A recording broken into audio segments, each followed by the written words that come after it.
Welcome, everybody, to the 8th annual Multi-Service Center MSC Helps Luncheon. I'm very excited that we get to be here in person again. It's awesome to see the top third of all of your faces here today. Thank you for coming. We're also excited for the people who can't be here that you could hop online and join us. So thanks for everybody who's logging in from afar. As we are in person here in Federal Way, but also gathering kind of throughout the South King County, we do want to take a moment to acknowledge that collectively we're gathered on the ancestral territory of the Muckleshoot, Puyallup, Duwamish, and Coastal Salish tribes. So we're going to take a moment of silence to pay respect to their elders, past and present, as well as living descendants and future generations.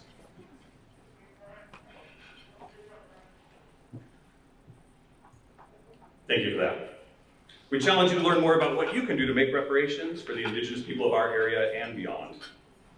Now, we want to start off today, we're going to be saying thank you a lot, but of course, we want to start off with our presenting sponsor, Shelter Resources. Shelter has been a longtime partner with Multi-Service Center, building affordable housing throughout South King and North Pierce counties. But we got a lot of other businesses who joined us today too. I'm going to ask, just for the sake of timing, they always pack a lot of stuff into lunch, so hold your applause at the end and then let it rip, okay? But we're going to just kind of run through everybody. We want to say thank you, we want to applause, but saving time here. So, our signature sponsors, the City of Federal Way Public Schools, the Group Health Foundation, and Mark and Susie Petre. Next up, our lead sponsors, Coldwell Banker Danforth, Kelly Connect, Council Member Pete Von Reitbauer, Loveridge Hunt and Company, Lynn and Bruce Gibson Foundation, Sprague Israel Giles, Sound Transit, U.S. Bank, still not done, associate sponsors, Allied Residential, Banner Bank, David and Donna Berger, DaVita Kidney Center, Federal Way Mirror, Federal Way Performing Arts and Event Center, Highland College Hub, the Federal Way Regional Higher Education Center, Jacobson, Jarvis & Co., Multi-Care Health System, National Equity Fund, Rotary Club of Auburn, Rotary Club of Federal Way, South King Media, United Healthcare Community Plan, and they're only last because it starts with W, WSECU. All right, now let's hear it, you guys. So many sponsors.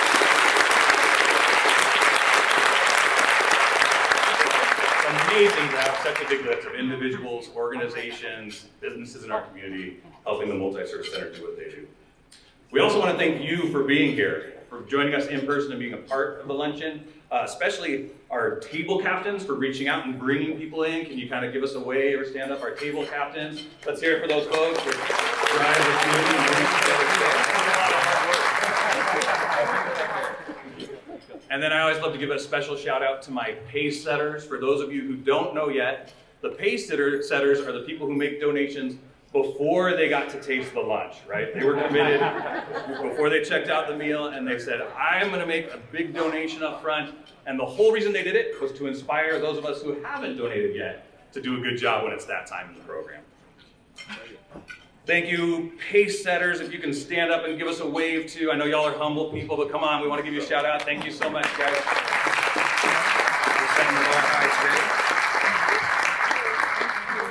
How about those board members? I know we got board members who donate not only their money, but their time and their talents. Board members, can you stand up and give us a wave also, folks? Let's hear it for our board members.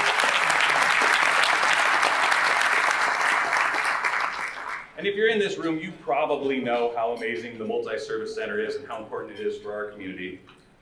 And you probably also know how amazing the leadership is.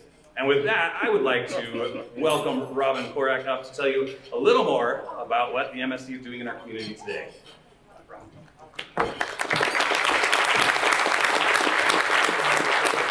Thank you, Ted. I am so excited to be in person with you all again, so thank you for being here. We're so glad to have you here today, and I want you to know that your partnership in MSC's mission to build a future without poverty is vital. We really couldn't do it without you, and that's never been more true than these past couple of years. I hope you'll be inspired today by hearing how we're turning your investment into health, hope, and change for our neighbors. We have a packed agenda today, so I'll try to keep my comments brief, but I do want to recognize two very special guests at our table right here, Liz and Preston Johnson. Liz and Preston helped start the Multi-Service Center years ago, back in 1971. We wouldn't be here without them, so thank you for being here. As you may know, MSC is a nonprofit community action agency, and we are building a future without poverty for our neighbors around South King County and beyond. And the way that we do that is by providing resources and support to help remove barriers so people can reach their own goals. Our programs include addiction prevention, temporary housing, permanent affordable housing, energy assistance, education, employment, youth services, food, clothing, and as if that wasn't enough, we also operate the state long-term care ombuds program, which advocates for people living in long-term care facilities. We also have programs geared specifically, as I mentioned, to youth and young adults, which you'll hear more about later today. As you can imagine, we've seen an increase in the number of people that have needed help the past couple of years due to the pandemic. So last year we had an overall increase of 11% in the number of households seeking food and energy assistance. And many of those people were people that have never needed services from us before, so brand new customers. We received additional funding for rent assistance, and the number of households we were able to help increased by 88%. Now, we did see decreases in some areas, though, and those areas correlate directly to the pandemic. Participants in our employment and education programs decreased. And then one of the big challenges is the number of people that we serve in our long-term care ombuds program went down because volunteers were not able to visit facilities, as you may recall. I do want to say, though, that staff have been creative in trying to address some of these issues. With the long-term care ombuds program, they were able to distribute thousands of tablets to individuals living in long-term care facilities so they could still keep in touch with their ombuds, their friends, and their family. As the pandemic continues and we see more and more people affected by the economic challenges related to the pandemic, we want to thank you.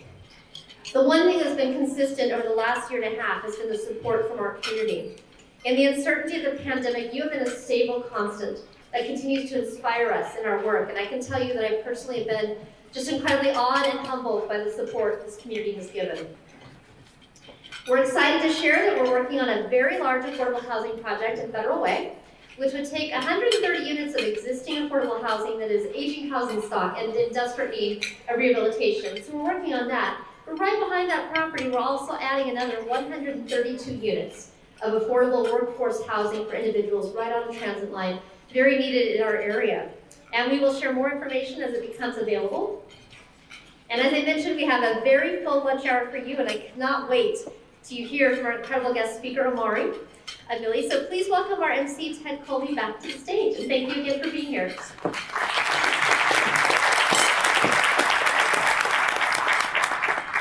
All right, thank you so much, Robin.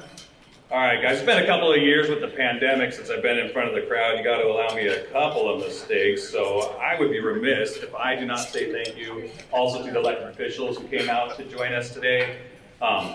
These folks obviously working to serve our community and working on the policy that makes us more effectively able to work to eliminate poverty. So again, if we can save the applause for the end for all of them, give them a big round of applause. But we do want to say thank you so much to Washington State Representative Jesse Johnson, King County Council Member Pete Von Wright-Bauer, Mayor of Federal Way Jim Farrell, Mayor of Kent Dana Ralph, Burien City Council Member Sydney Moore, and our Federal Way Council members Lydia Asefa Dawson, Linda Kochmar, Martin Moore, and Wong Tran, and Kent City Council Member Tony Troutner. So let's give a round of applause for our officials.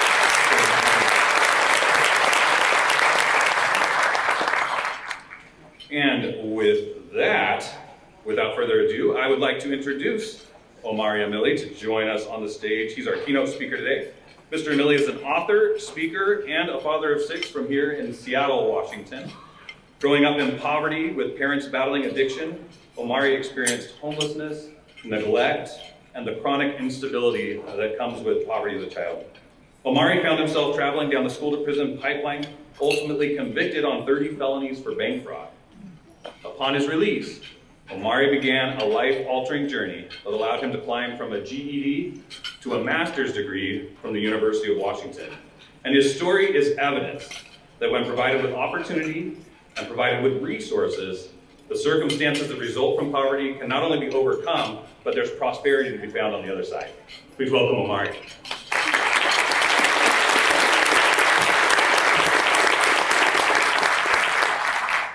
Thank you, Ted, for the introduction.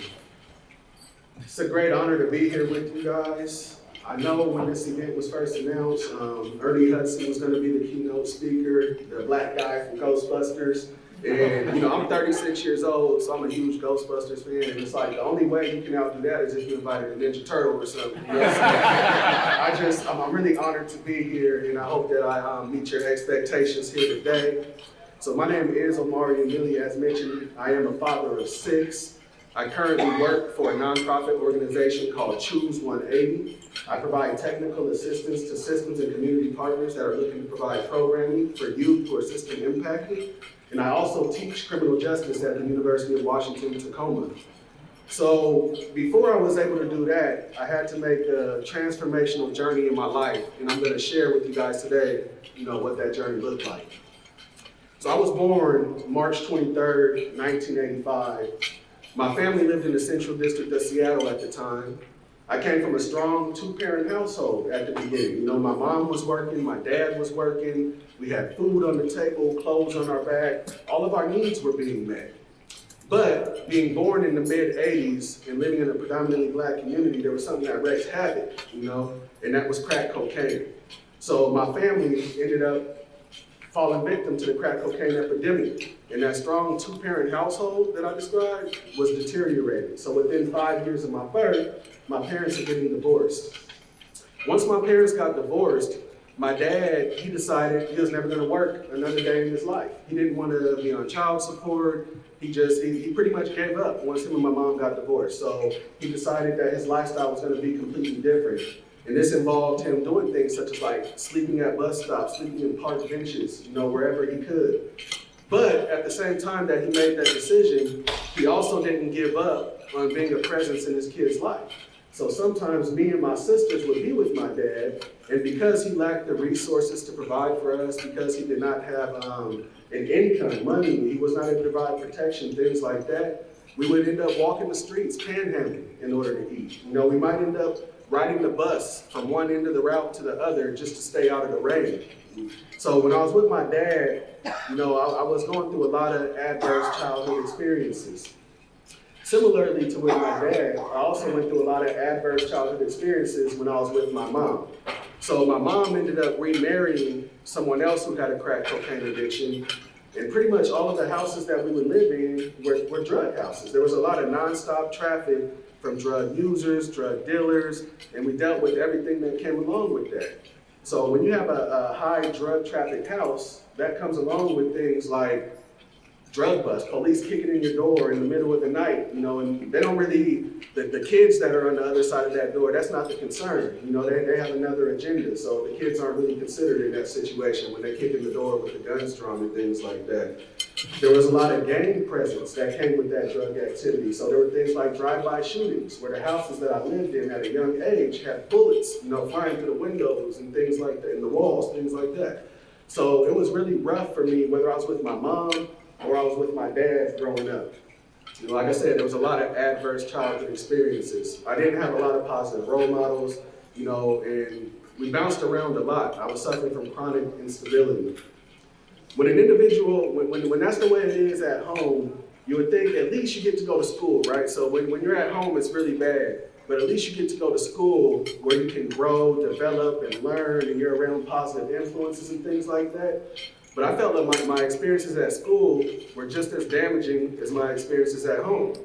When I went to school suffering from all the trauma that I had experienced in my life, that would often manifest looking a lot like ADHD in the classroom, you know, where you're not sitting down, you're not fully attentive, you might distract other students, you might not be focused. And this led to me getting in a lot of trouble. I felt like I had a target on my back most of the time where I can see my peers display behaviors that I was displaying, and they might get a warning or redirected, but I was always getting kicked out of class or suspended. And I actually was expelled from the Seattle Public School District in the 6th grade for something that I didn't even do, you know? It was one of the few times I was actually innocent in my life, but they kicked me out of the whole school district. So In the 6th grade, I had to go from McClure Middle School to Marshall Alternative High School for a reentry program. And when they sent me to Marshall Alternative High School, I pretty much just gave up on school in the 6th grade. You know, I stopped going. I walked out the gym door one day and I never went back. And no one really came looking for me or anything. So what are you doing when you're that young and you're not in school, but you're still leaving your house every day? You're in the streets, you're up to no good, you're doing things that you really should not be participating in. So me, I was on the streets conning people out of money. I'm going into the mall with an empty backpack and leaving with the full backpack, stealing clothes, stealing anything I can get my hands on. And a lot of this stuff, it started out of necessity. It started out of, I'm not being properly cared for. I don't have the things that I need in life. My parents are not providing for me because they're wrapped up in their addiction. It's not that they're bad people or that they wanted to neglect or abandon their children, but addiction kind of dominates your life to where your priorities suffer from that. So it started out of necessity where, look, I don't have anything, no one's providing it for me, I need to provide for myself, and this is the only way I know how. But eventually, it turned into greed. So even if I already had money in my pocket and I could eat, I could get some food, I had clothes on my back, this became habitual for me. The going to the store, stealing, the dishonesty. You know, I felt like I had to do whatever I could in order to make money. And this really shaped my character, it shaped my values, and it kind of set the stage for what was to come in my life going forward. You know, I bounced around a lot, went to over 15 different schools. I lived between Seattle, Tacoma, Portland, and Vancouver. And there was a time where I moved from Portland back to Seattle when I started hanging around my older cousins. And that was what really pushed me into this lifestyle of crime and dishonesty at an early age. It was probably only the 4th grade when I actually started in this stuff. Before I was ever even expelled, I was already skipping school and doing things that I was never supposed to be doing. And I didn't have any of those positive role models around me who could tell me, Omari, you need to be doing something different. Omari, here's an opportunity for you. Omari, here's some resources or some services. There was no help that led to hope. And I dang sure didn't have any dignity that came along with the life that I was living. So as I got older, you know, things began to just get worse and worse for me as far as my character, what I was willing to do as far as crime and dishonesty in order to survive. And I learned about a widespread bank fraud scheme that a lot of people were doing in this area. And there were people who grew up like me, living in poverty. They had dealt with the homeless shelters. They had dealt with, you know, having parents who didn't work, relied on welfare and things like that. And all of a sudden, I'm seeing them with fat pockets full of money and driving luxury cars. And I'm like, dang, you came from the same life I came from. How can I get a piece of that? So when I learned about this bank fraud scheme and I see people who grew up like me having a lot of money, I'm like, okay, this is my way out. So I jumped right in on that, and I had a run that I thought was successful, right?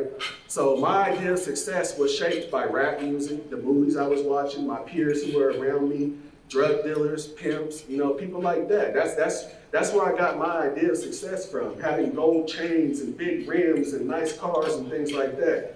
So once I was able to acquire those things through this bank fraud scheme, I thought I was the man. I thought I was on a path to success that was never going to end. It's like I finally made it. I changed my circumstances. But little did I know, this path that I thought was a path to success, it was actually a path to destruction. And when this stuff caught up to me, you know, it wasn't, you know, there's a lot of people who grow up the way I did. They turn to selling drugs in order to try to change their circumstances. And they might get caught selling to an undercover, they might get caught in possession of a narcotic, and they're charged for that one time they sold to the undercover, or charged for that one time that they were caught in possession of the narcotics. But for me, with these bank fraud schemes, every single time I wrote a bad check, every time I went to the ATM machine for a new transaction, it was a new felony that I was committing. And this stuff didn't just disappear, it left a paper trail. So by the time this caught up to me, I found out that I had a warrant for my arrest for 30 felonies. And these felonies included identity theft, forgery, conspiracy to commit those same crimes. And I decided at that time, once I heard about that warrant, I'm like, look, okay, obviously it's too late to not have done this stuff. But it's not too late for me to have some type of positive outcome that will lead to an actual life for myself. So what I did was, I didn't wait for the police to come pick me up off the street on that warrant.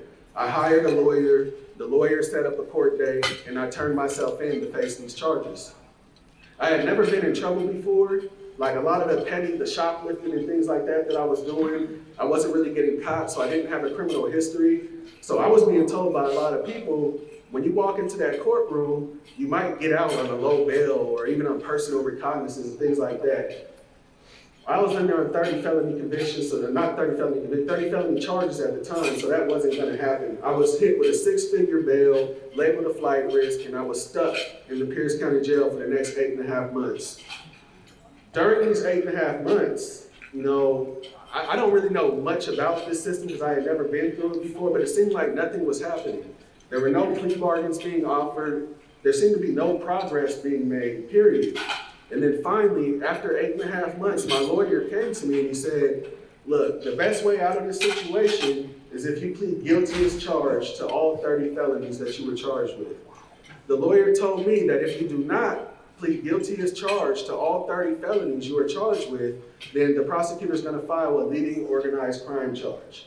And for me, leading organized crime, that comes with decades in prison. Had I accepted my plea, they call it a plea agreement, but usually that's going to come with dismissed charges, reduced charges, and an offer to serve less time. But my plea agreement was literally, we're not going to file leading organized crime, but we're still going to recommend your maximum time in prison.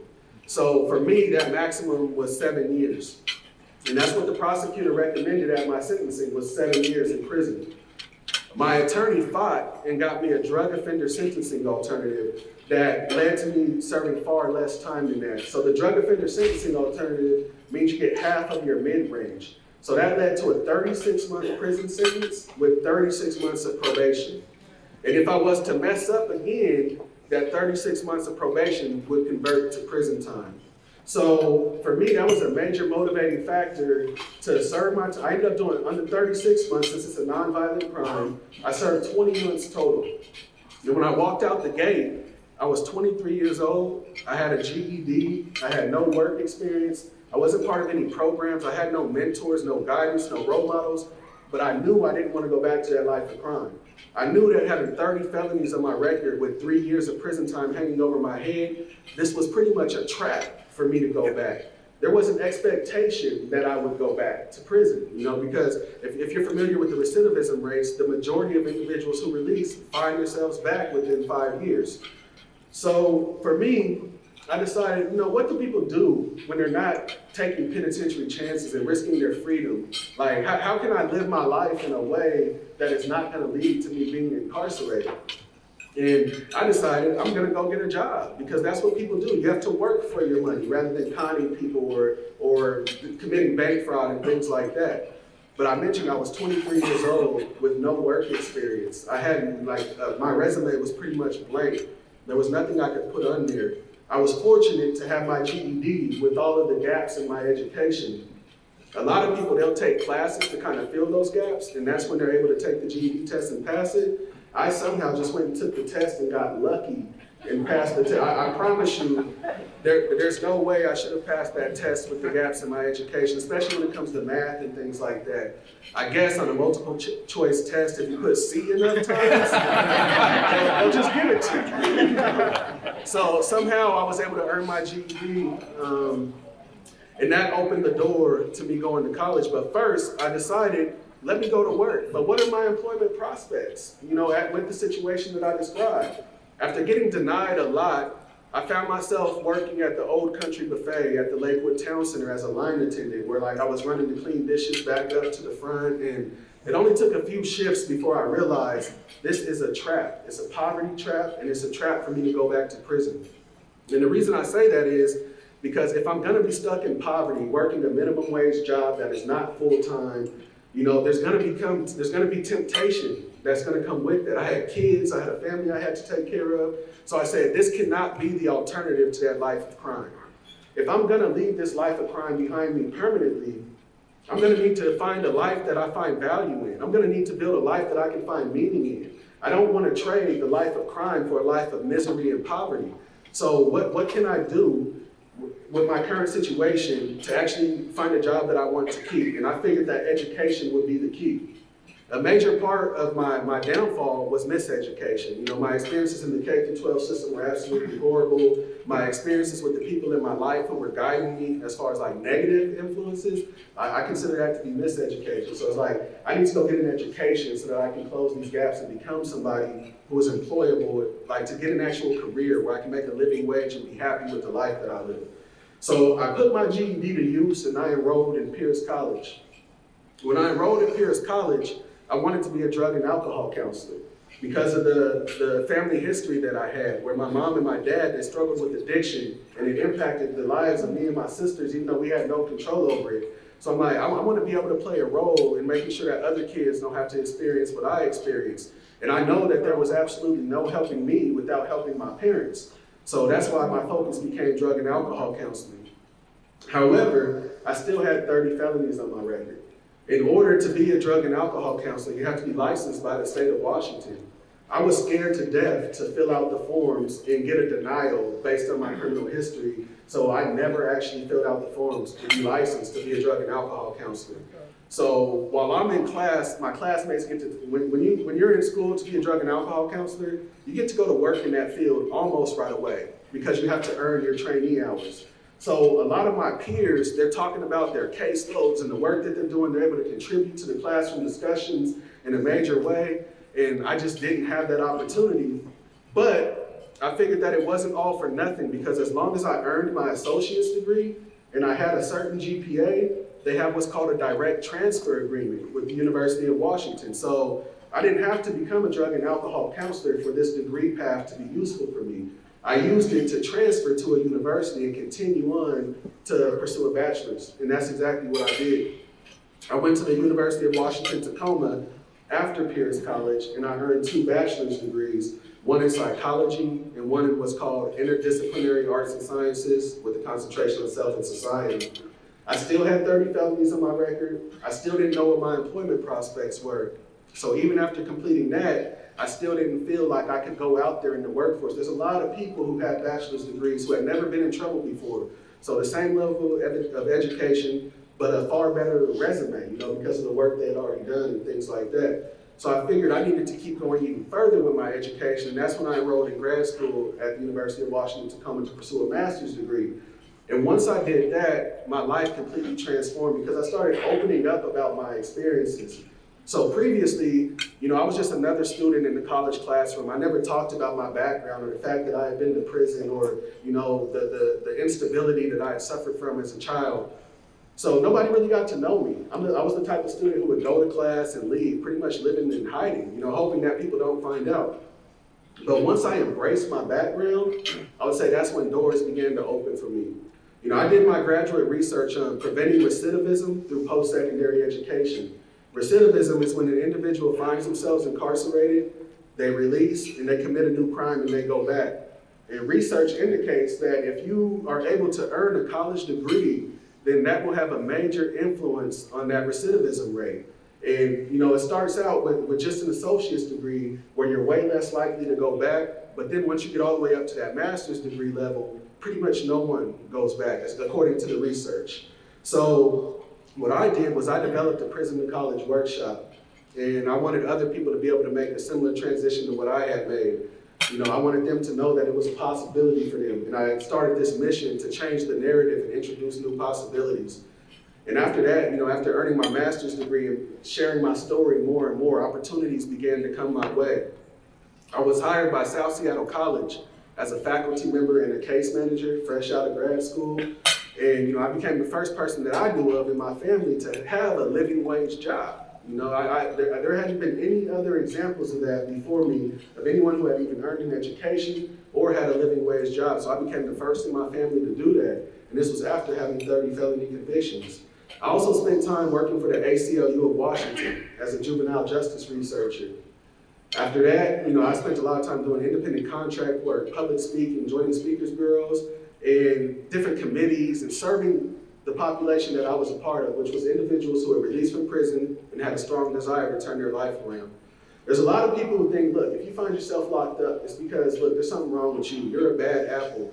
but there are a lot of great people with great character and great values who find themselves in situations that lead to incarceration. And when they release, they're out here serving their communities, they're out here building organizations, they're out here playing a role in righting their wrongs. And I'm very honored to be amongst one of those people. I'm part of a formerly incarcerated college graduates network with over 1,000 members across the nation, from individuals who have earned PhDs, teaching at universities, people who are scientists, and it all started from incarceration. Some of them got their GEDs while incarcerated. Some of them earned their first college degree while incarcerated. So, my story is a story of coming from pretty much nothing and having to fight long and hard to make something of myself. And, had I had help earlier on, then going to prison might not have been a possibility. Had my parents had help while I was a child, going to prison for me might not have been a possibility, because that help would have instilled hope. They definitely would have had more options than just relying on welfare, food stamps, and pretty much accepting life as part of a permanent underclass, which is what a lot of people in my family did, because they were not aware of the possibilities. There was no one helping them out. So my story could have been a lot different had there been individuals in my life who were guiding me in another direction, providing resources and things like that, who were telling me, Omari, yes, you have these gaps in your education, but these gaps can be closed. These gaps, this is not who you are, You're capable of learning, so you can do more with your life. There's a lot of individuals who really just need to be pushed in the right direction. They need opportunities and resources, and they'll be able to make great things of their life. And one of the great things about that is that Multi-Service Center provides a lot of those fundamental things that you need to even take the first step. Like, in order for my story to be possible, I had to have stable housing.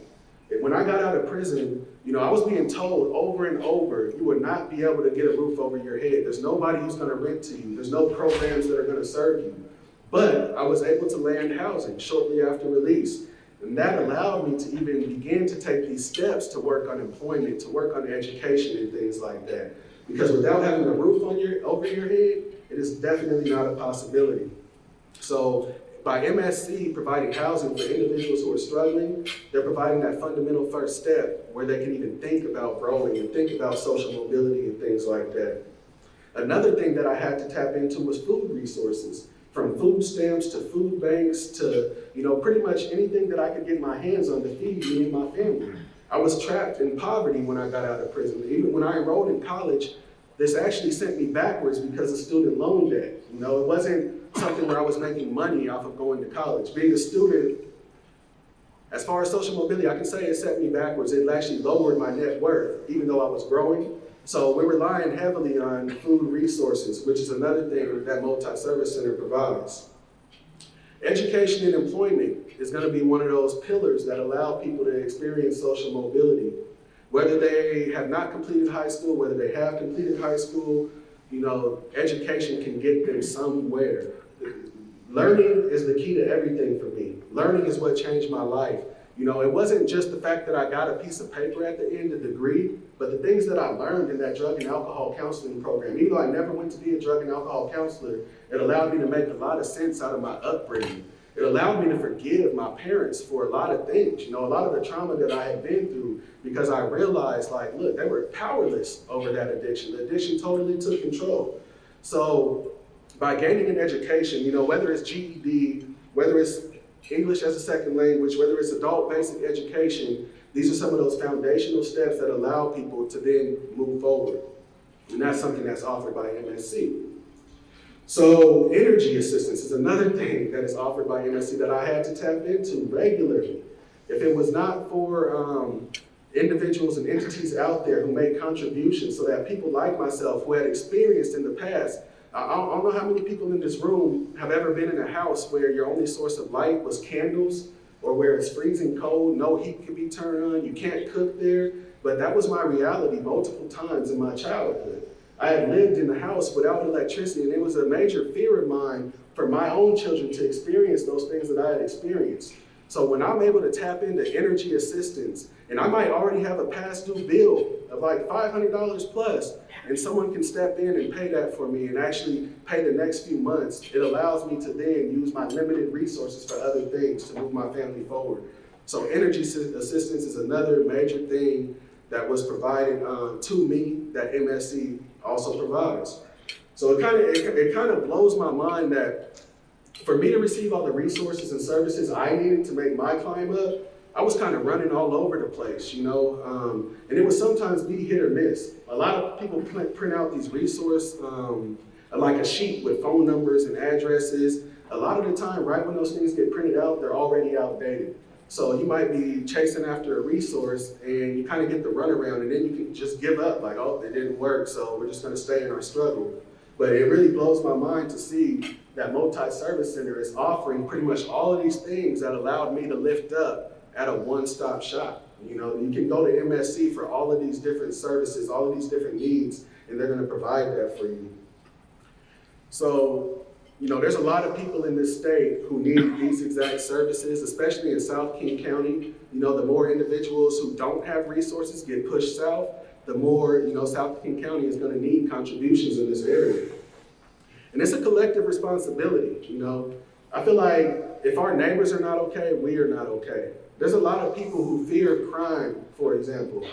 And, you know, that fear of crime, it doesn't have to exist. If we make sure that everyone is good, everyone has what they need, everyone has the opportunities and resources in order for them to thrive, not just survive, you know, because a lot of people like me, you know, we've been stuck in survival mode our whole lives. We want to actually live. We want to thrive. You know, we want to get past survival. You know, I want to be an individual who has a passport and gets to leave the country one day. And why not? You know, should decisions that I made 15 plus years ago prevent me from doing that? No way. You know, I am not to be defined by the worst things that I've ever done. I feel like I am to be defined by the turnaround that I've made. All of the adversity.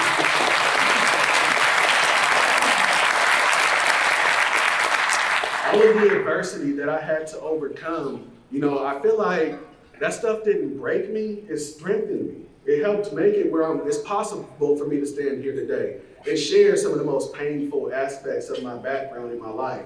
Things that a lot of people could look at you and place judgment for. Like, oh, this guy's a criminal, this guy's a felon, this guy, you know, you can place a lot of different labels on me, but the labels that are most important are father, you know, community leader, you know, things like that.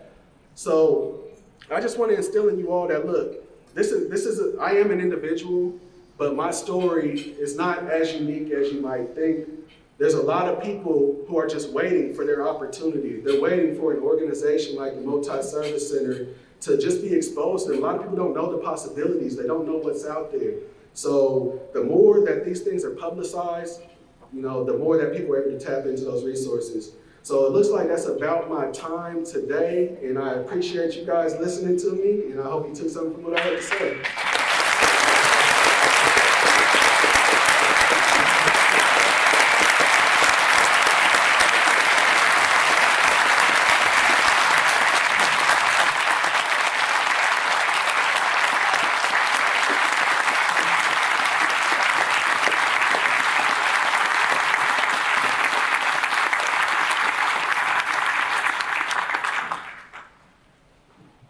Thank you again, Omari, so much for coming and sharing with us today.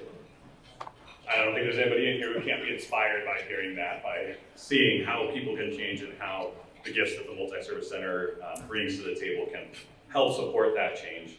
And right now we want to get a little more specific about what we are doing right now in the community. We have a video that we want to show you that addresses specifically how we're creating pathways for youth like Omari in our community today.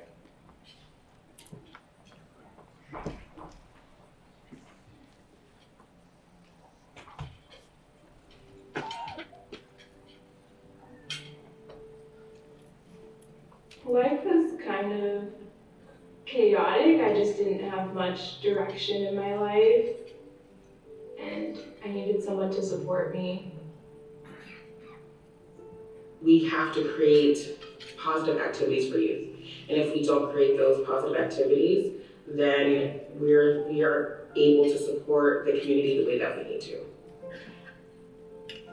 We just had moments where she connected with me, where she understood me, and we just talked. Like, she could see me. I got to talk to her just one-on-one, and she started telling me her story. I was like, there she is. You could see the hurt that she was going through, and she has come through a lot. I mean, of course she provided resources for me. That was her job, but it was deeper than that for me. It was a friendship, it was a bond, it was someone that could mentor me and be there for me throughout my life, whether it's school or family, friends. She was just someone that I could lean on in all areas of my life and feel supported. Our approach to how we work with youth is very holistic. We really want to touch on the root of the trauma that's happening within themselves and in their families. And when we find the root, we can really work on the family as a whole, so that way we can stop the generational trauma that has already affected their family.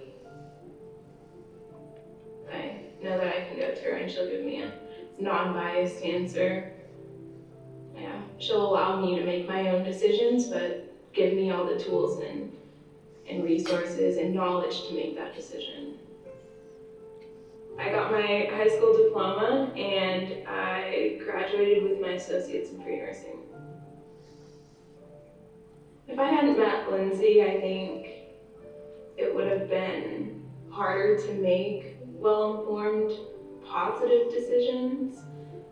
I would have probably felt like I didn't have anyone to go to or felt supported, and probably on the same route that I was on before I met her. Probably not very good.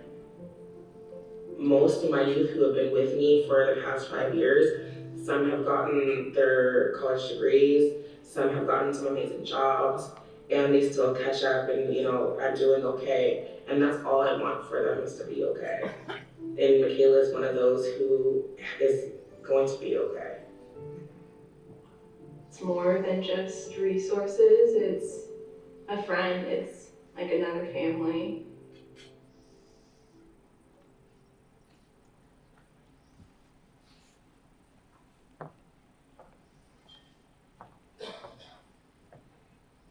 I love the power of that. To see a young person who says, they saw me, they knew me, they let me make decisions, but they guided me along the way. It's so powerful. And it's amazing that Michaela is willing to share herself like that with us.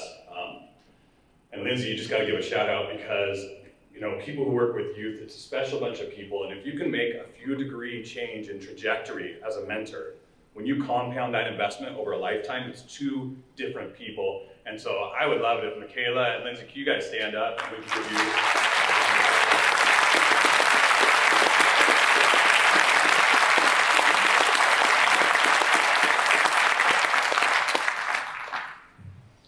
So we've heard it a few times, we've seen it, you guys.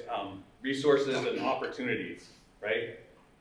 Resources that the Multi-Service Center connects us to. Opportunities that these amazing mentors that work at the MSC give to the families that need our help. Resources and opportunities come from the folks that are in the room today, guys. Folks that have already donated. We got a ton of people, our pace setters, the other people who made donations ahead of time. And then right now, as a group, we would love to ask you guys to join those pace setters if you can today, making a donation of $250 or more to go towards the Multi-Service Center to provide more resources, more opportunities. If everybody in this room could just do $100, every single program at the MSC would be impacted positively by that, the suggested donation of $100. No matter what you give, know that just being here and being a part of this community matters to us, but we would love it if you could financially support and provide more of those resources today. Table captains, there's an envelope on the table you should be able to track down there. If you don't have a table captain, it's a leadership moment. Jump in there, somebody grab that envelope, open it up. We're going to pass those around so everybody can give you a couple minutes to fill that out. When you've completed that form, you just put it right back in the envelope, put that at the center of the table, and the staff will get those processed for us. We'll give you just a minute or two, you guys, to get those completed.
Right?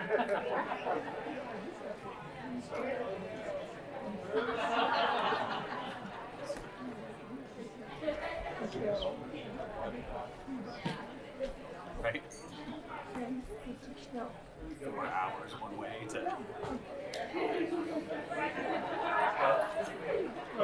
This is actually some of these resources. Here. It's like,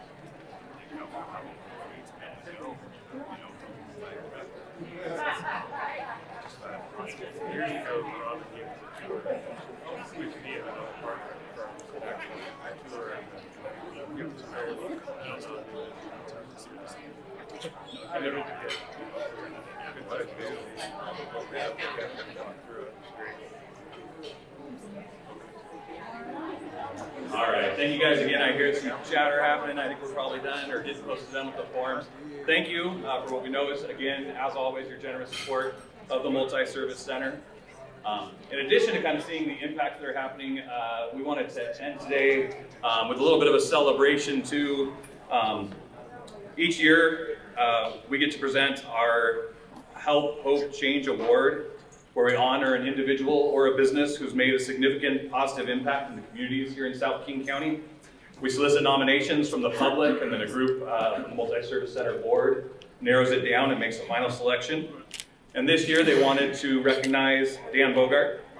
Dan is the Senior Vice President, Commercial Banking Division Director for Banner Bank, and was a member of the Multi-Service Center board for 14 years, serving until the end of 2019.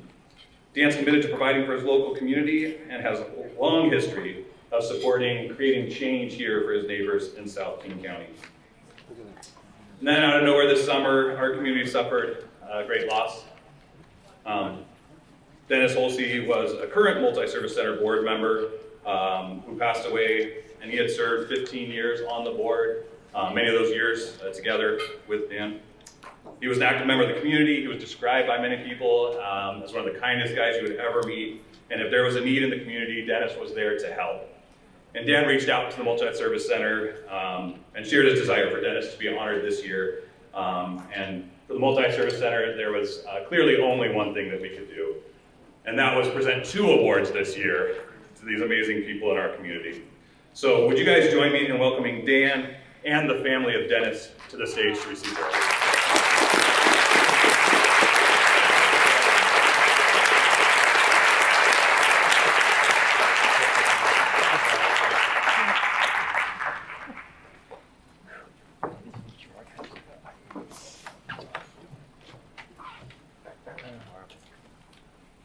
Tracy, Dan? Go Cracker. Omari, thanks for sharing your story. We have a couple of things in common. We both went to McClure Middle School, and I know what it's like to be raised in poverty and not have heat in the winter. My mom raised us 3 kids on her own, and due to an injury, was on public assistance for many years. And we lived on welfare, and through education, she changed her life. So thank you for sharing your story.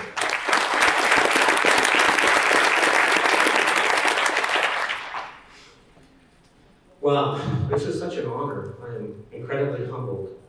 I want to thank everyone at the Multi-Service Center, the incredible staff, Robin Korak and her leadership team, the board, the volunteers that serve the food bank and all the programs, as well as all of you, the supporters.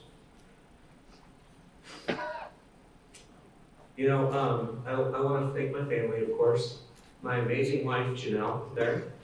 We've been married now for 10 years. After meeting at Advancing Leadership's class of 08, the best class ever. We live here in Federal Way. We have 4 wonderful children and 2 grandchildren. I want to thank all of my family that couldn't be here today, that's watching online. I share this with you. I want to thank my colleagues at Banner Bank. Banner is an incredible organization that supports us by giving us paid time off to volunteer in the community, and they sponsor events like this, so thank you. I started being a volunteer, as you've mentioned, in 2005 with a circle of friends which provides puts together the crab feed that we all enjoy so much.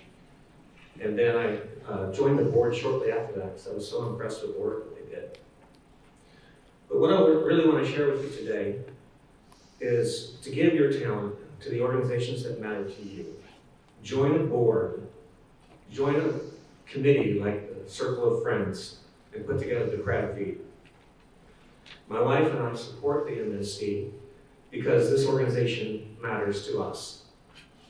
I also want to share with you a quote I recently read.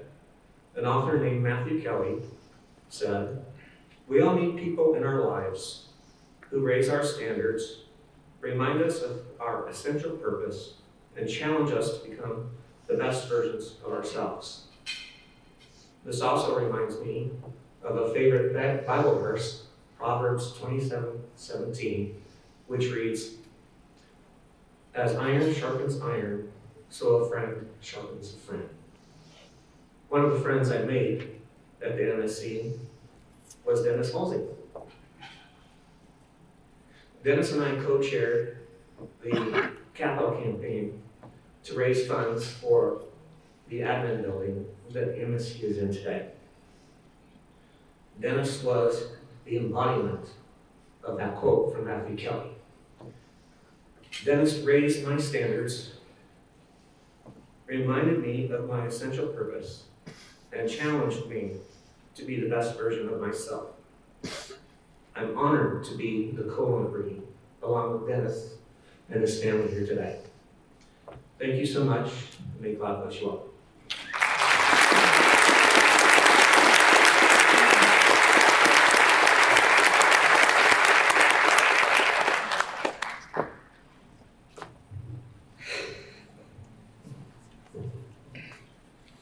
I need a joke from them right now. This morning I was having a conversation. I have my coffee and conversation with Dennis every morning. He's been kind of quiet. But I asked him, I said, "Do you remember what today is and that you're going to be recognized today by an organization that you truly love?" And I said, "I hope you cleared your schedule." Because I think he's been busy. Things have been moving around the house a little lately. But I feel like if he was here in person, which I would have loved to have had him here in person instead of having to do this, he would have first said, "Thank you, Dan," because he thought so much of Dan as a friend and as a co-worker here on the MSC board. And for Dan to say, "I want to share this with Dennis," meant so much to us as a family. So we thank you for that wonderful thing that you did for us. Oh, this does roll. It says moving rolls. It does, just like it. So if Dennis was here, he would, and receiving this, he would be a little bit shy.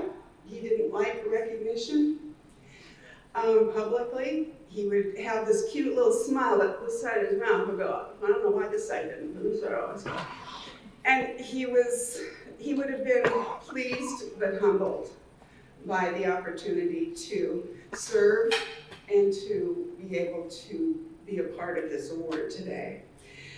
Dennis's life mission was to serve the Lord by serving people.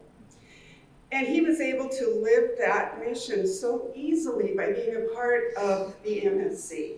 And their values and their mission fit so perfectly for him. We actually would even plan vacations around board meetings.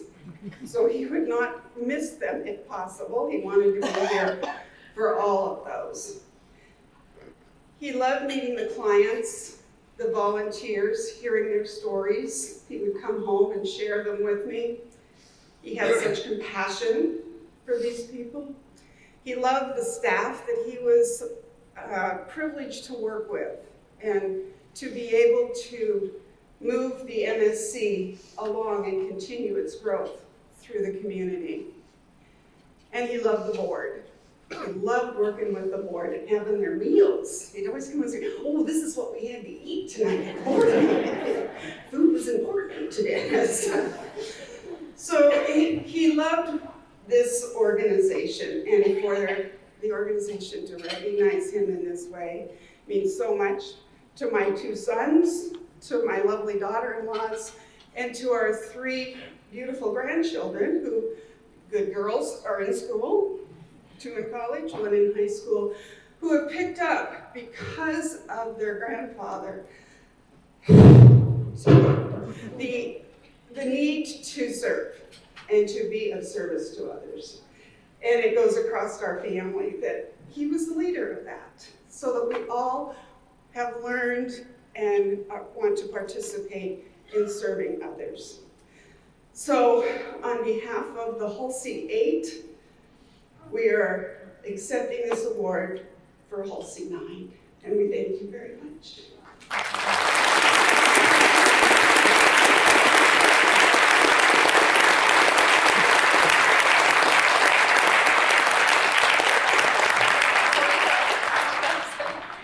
I just want to thank you both for being here, and I have to say, there's a quote, I think it's Mother Teresa, and I'm probably going to fumble the first part, but it's something along the lines of, if our society struggles, it's because we've forgotten that we belong to each other, kind of along the lines of what Omari said. And Dennis and Dan are 2 people that have never forgotten that, and that's been evident in their actions. So I'm very pleased to present this award.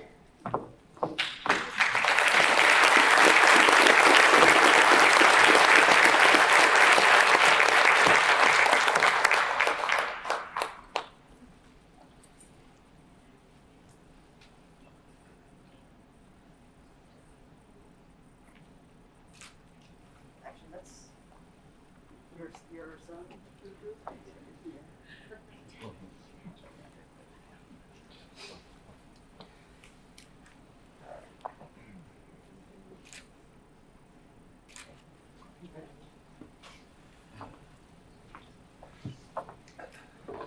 All right, we all get to go back to work now, looking like you cried a little bit. That means it was a pretty good meeting. Folks, our time's up. We thank you so much for spending lunch with us today, for all the things that you're doing to impact our community. If you have a chance to go and say hi to Omari, we'd love you to do that. His book is for sale. It'll be over here as you're walking out on the right-hand side. If you filled out a pledge form, don't put it in your pocket. Put it in the envelope in the center of the table. We'll pick those up and get those processed.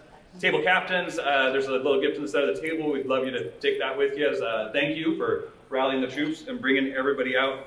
And I just want to say thank you one more time, everybody, for being part of the 8th Annual MSC Helps Luncheon. I look forward to seeing you over a plate of crab pretty soon. All right. In June.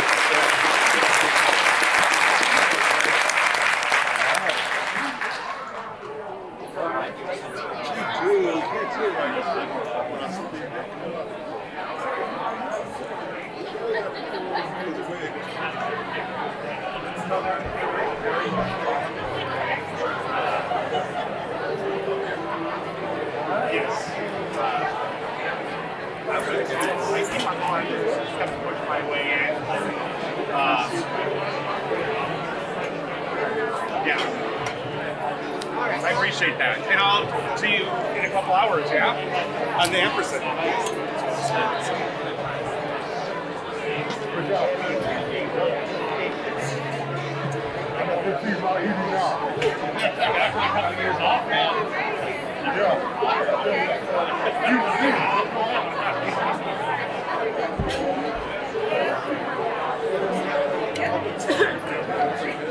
Preston, I'm glad to meet you.